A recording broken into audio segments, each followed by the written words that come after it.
D.B. Cooper, the man, the myth, the legend. Who is he? What did he do? And what happened to him? All of these questions will be answered in today's Unsolved Mystery of D.B. Cooper. Now, I don't know why I started this like this, but yeah, let's move on. On Thanksgiving Eve, on November 24th, 1971, a man carrying a black attaché case approached the flight counter of Northwest Airlines in Portland International Airport. He identified himself as Dan Cooper.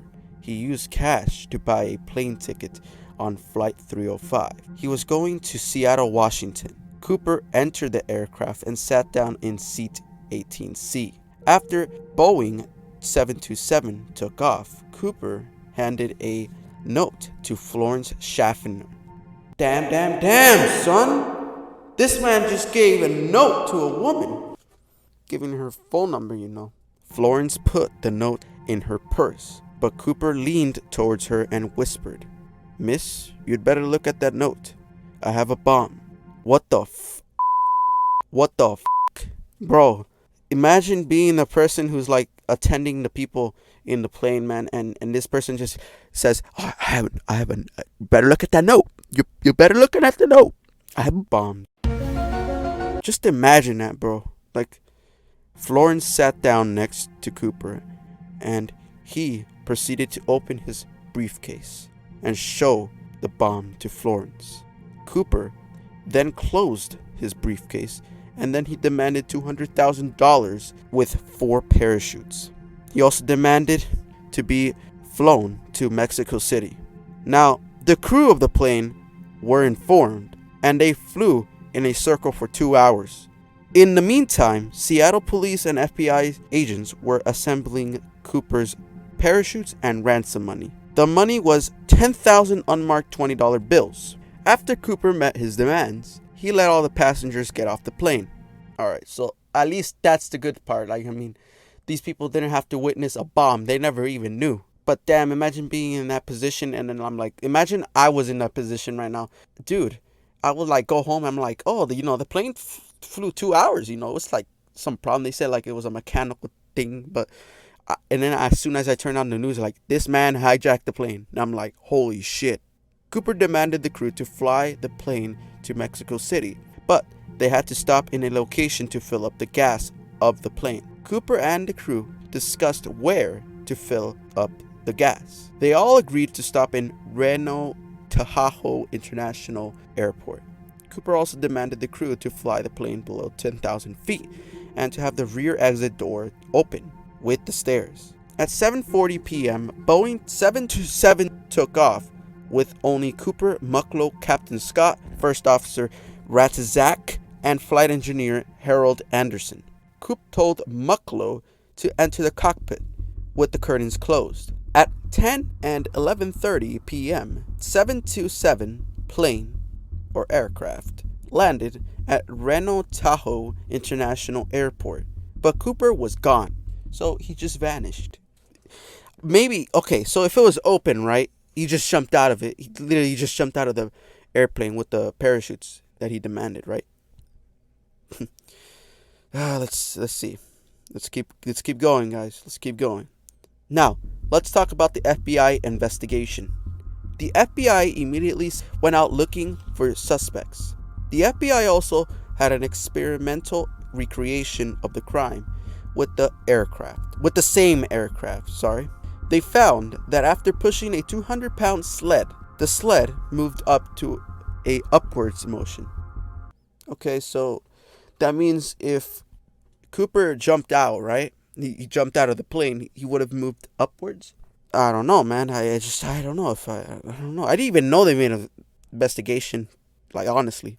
With this experiment out of the way, this placed the search for Cooper in Mount St. Helens and a few miles southwest of Ariel, Washington, near Lake Merwin.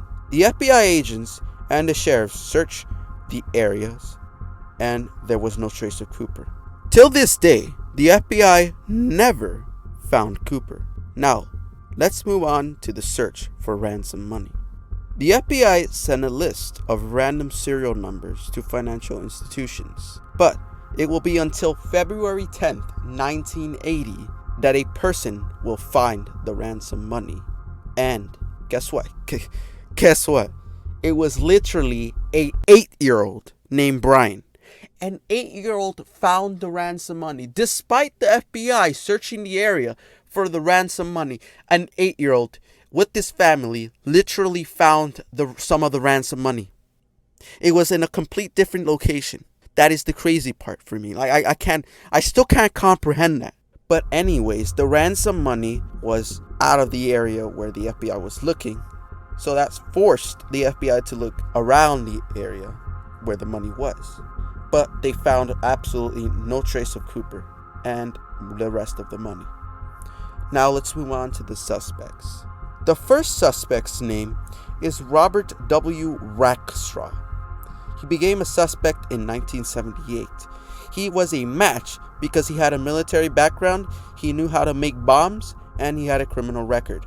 Well, that's kind of a big, strong suspect right there. You know, he knows how to make bombs, and he had a military background. The bomb part is more convincing. Oh, he also had a criminal record. But the bomb part was more convincing to me. Dude, he might be the guy. Rackstraw was only 28 years old, but Cooper was in his mid-40s. Well, that's a kind of a downside. If he was 28 and he knew how to make bombs, that doesn't match the description of Cooper. So, yeah, that sucks. The second suspect's name is Kenneth P. Christensen.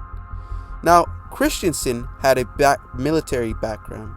He was 45 years old during the hijacking occurred. Before he died, he told his brother that he wanted to tell him something.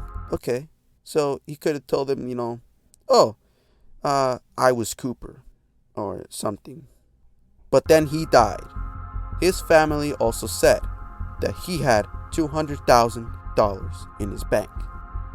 Okay, so he had the same amount of money as the ransom person, as Cooper, sorry. And yeah, that's just, I mean, how would they know how he earned it? He could have just sold, stuff. Could have sold his money, he could have gotten it from, anywhere, really. But he didn't match the description. Now, moving with Richard F. McCoy Jr., our third suspect, he hijacked Boeing 727 in 1972, which was the same plane as what Cooper hijacked. He also used a fake name, fake bomb, and he used the same catchphrase, no funny stuff.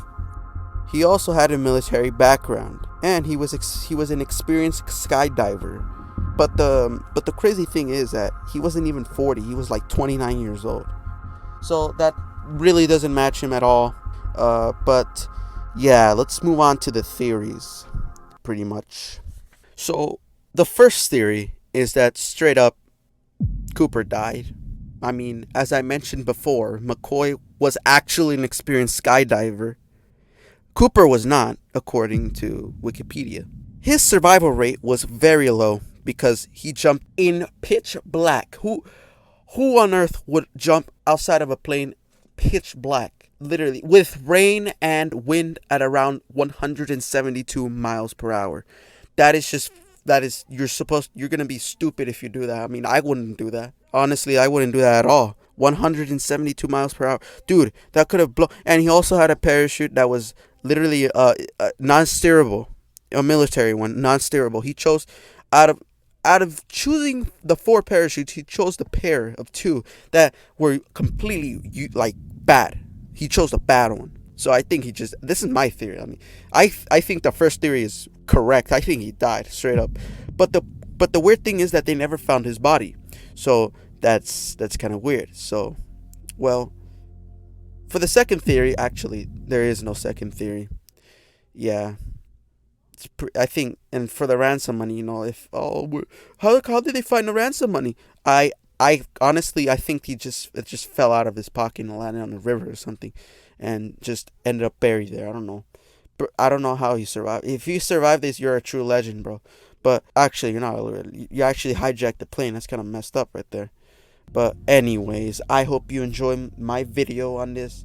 And yeah, see y'all later and take care. See y'all later.